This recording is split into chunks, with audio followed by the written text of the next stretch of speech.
How much money do you want? How much money do you want?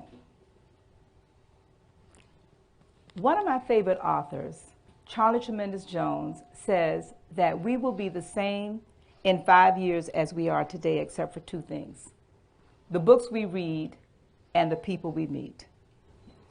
Every FSA member can have financial security and achieve your financial goals if you know how much money you want. I will never forget. It was 9 p.m., December 31st, 1979. My husband and friends decided to go out and celebrate the new year. I decided to stay home and read a book. And of course, the book, I brought my toolbox. The book was Think and Grow Rich by Napoleon Hill.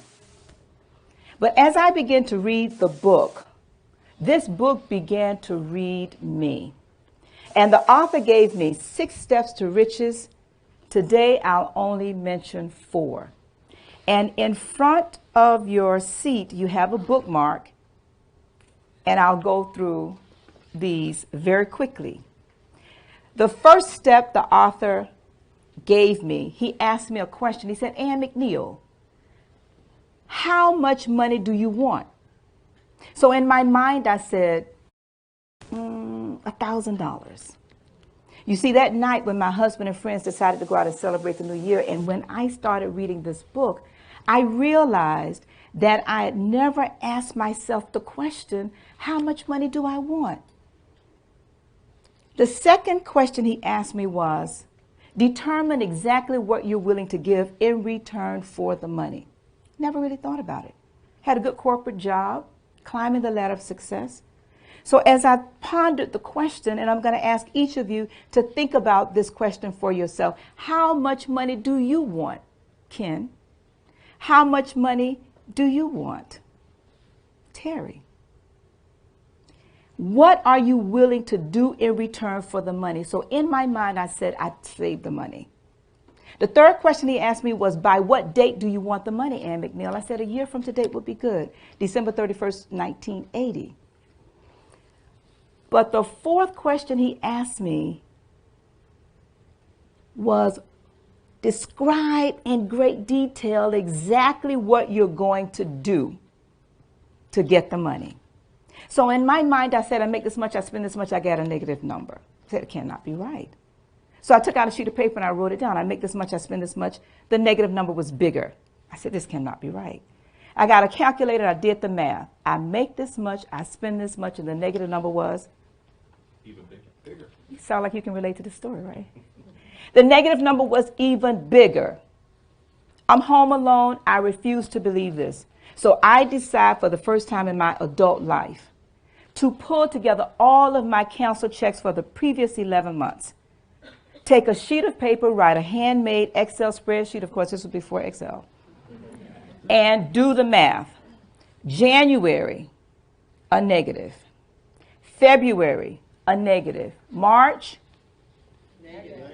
I sound like more of you can relate to this story, right? It was a negative. I decided for the first time to sit down and really analyze where was the money going. Why? Because I did exactly what my parents told me to do. Go to school, get a good education, and get a good corporate job.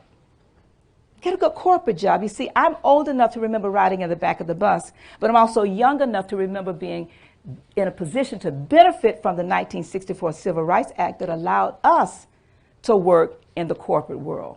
So our parents wanted us to get a good corporate job. I did that, climbing that ladder of success. But that night, I realized my ladder was leaning against the wrong wall for me. And I had to come down off that ladder and look myself in the mirror and realize that if I kept doing what I was doing, I was going to keep getting what I was getting. And I did not want to live like that anymore. So I did the math. I said, what if I get a part-time job? I would pay for the privilege of working. You see, because I drive 2 hours from one city to the other, from West Palm to Miami. That would not work. And I worked and worked, but now it's 4 o'clock in the morning. The door opens and my husband and friends are just coming in from celebrating the new year. And I am sitting there crying because I am feeling hopeless, because I did everything I was taught to do. Everything I was taught to do. But this cannot be my reality. So the door opens, he comes in, and I'm crying, and he thinks I'm crying over him.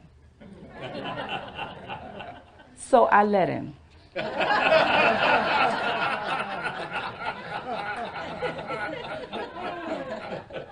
The following morning, I got up and I continued to read this book. Then I came upon the chapter where it describes start a mastermind group. And I did that. So my 4 steps and 6 steps to riches that I'd like to encourage each of you today to remember. How much money do you want? Took me 10 years to save that $1,000. Now my goal today, as I stand before you as the first black female contractor in the state of Florida because of this book and masterminding, my goal today is to save $1,000 a month passive income. I am Ann McNeill, the Master Builder, helping you to build a stronger and better life. Thank you.